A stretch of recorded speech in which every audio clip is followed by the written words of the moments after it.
Hello, it's Saturday, 9:05 in the AM, and what we're gonna do today is what I'm gonna try and do is explain what Docker is, and then what we can do is get everything installed and get a Docker file up and running so that you, if you want to, can get a Docker container on the go, or if you're just watching for a laugh, that's okay too.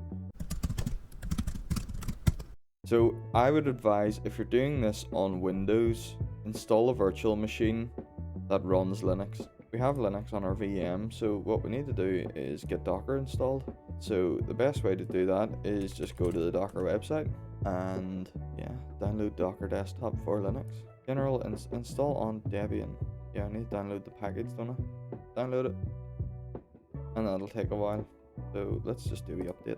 So while this is doing this, downloading and doing updates and shit, what is Docker? So Docker, as far as my understanding goes, it's not a VM, although it appears to like it is, it's not. So Docker is a way of containing environments in such a way that they're cross-platform. So I'll give you an example. If you have a new start in a company, instead of going through the general setup of a computer, installing all the programs and stuff and getting all the tools installed, what you can do is create a Docker file. Well, you'll have a Docker file that you can run to create a Docker image that will have all that set up, done and dusted for you. So it means that you can get up and running pretty quickly and have everything sort of contained within Docker containers. That's my understanding of it. Someone can correct me if that's wrong in the comments. So if you navigate to your downloads folder where the Debian file is, if you're on Ubuntu, Debian, Linux, any of those operating systems, distributions, then run it. If you get any errors, just Google. So Docker should be installed. So Docker Desktop, let's go. Okay, accept. And it'll start, and it might take a minute. Although I don't know how it'll behave inside a VM, because I'm already using virtualization, so I don't know how virtualization works inside virtualization. So we'll see. It does take a minute or two to start, so just give it a bit of time. What it'll do then is it'll show you what containers you have. So this is one container which is running. I'm gonna stop it so my shit doesn't slow down. Then you have an images tab and a volumes tab. So what we're gonna do is make our first Docker file. So if we go back to documents, I'm just doing this to keep everything manageable. Okay, so what I'm gonna do is I'm in here, right? So what I need to do is create a file, and it needs to be called, we need a Docker file, right? And then what else I need, let's say you did what I did, have a MacBook, have everything installed and working, and go and update it, and Xcode tools remove themselves, so you can't run any C code.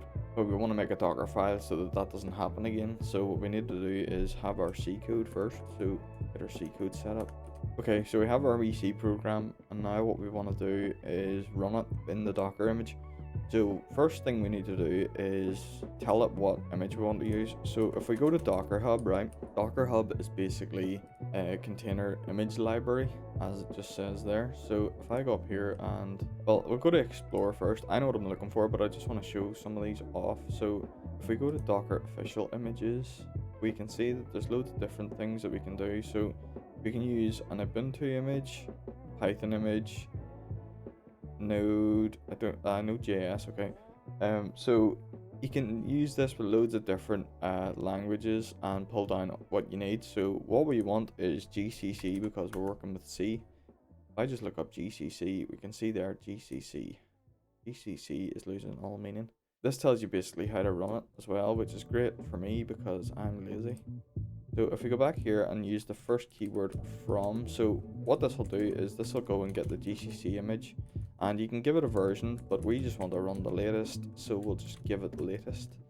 Then what we need to do is make a directory so that we have everything nice and organized.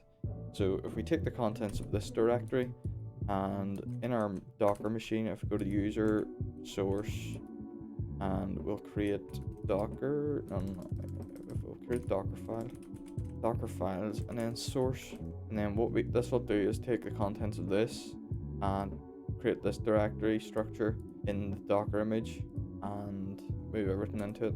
Then what we need to do is navigate to that. So not make dir, it's work dir. So what this will do is this will go and move us. Whenever we start a Docker image, we start in the root directory, but we don't want to do that because if we move all our files into the root directory without any structure, it's going to be a big mess. So we'll create the structure and move everything into it, and then whenever we start the Docker image or run the Docker image, we will navigate to it after that. And then what we need to do is run, we need a compiler code as well. So if we do gcc and then tell it the file we want to compile, then give it the option to output it into this file. And then after that, you run the command. So this command, right, you can do all this. And then this command, nothing runs after it. So make sure if you're using this, this is the last thing you run. Just to keep that in mind. And then if we tell it to run that executable that we've made, that should be us. One thing you can do as well is if you're using VS Code is you can get the Docker extension installed, which is really handy because it saves you having to use the command line if you don't know the commands or if you can't remember them like me. What this can do is, yeah, maybe we do need the commands. Okay. Not to worry, we just need to build it. So yeah, if we go to the terminal and do docker, I need to make sure I get the right command. So I think it's docker build, docker build, give it a name, we'll call it gcc test, and just do it in this directory, and then it should go and build it. And it might take a while because this is a big file, because it has to pull down the latest Docker changes from the Docker Hub, or not changes, Docker image from the Docker Hub. So this could take a while, so come back to me when it's done. I don't care what you say anymore, this is my life. Okay, and that should have built. And what we can do now is, if you see over here, if you did install the Docker extension on VS Code, you can run it. If you right click on, if you drop down this arrow and click on latest, you can run it interactively, just run it. Or what you can do is run it from the command line. So docker run, yeah, gcc test. I don't know if this will work. Okay, there we go. So what it has done is got the gcc files that we need, made our directory structure, compile this code, and then it'll run it. So if we want to see inside it, I don't know how to do this without having to comment this out. So, but if you just comment this out and rebuild it, rebuilding it shouldn't take as long. It should be just as quick, or it should be far quicker, because it has everything pulled down. So what we can then do now, because we don't have this command run, what we can do is actually run it interactively, and this will put us in the Docker container in here. So if you see, we are now as root in this user number, whatever hash thing. I don't know what I'm doing, but you can see it's moved us into this user Docker file source, which we have told it to create and do here. So then what we should see is a main.c and just a main file. So if we do ls-la, we have our Docker file that we made. So if we do cat Docker file, you can see that it's moved our Docker file in. And if we do cat main.c, this is our hello world main.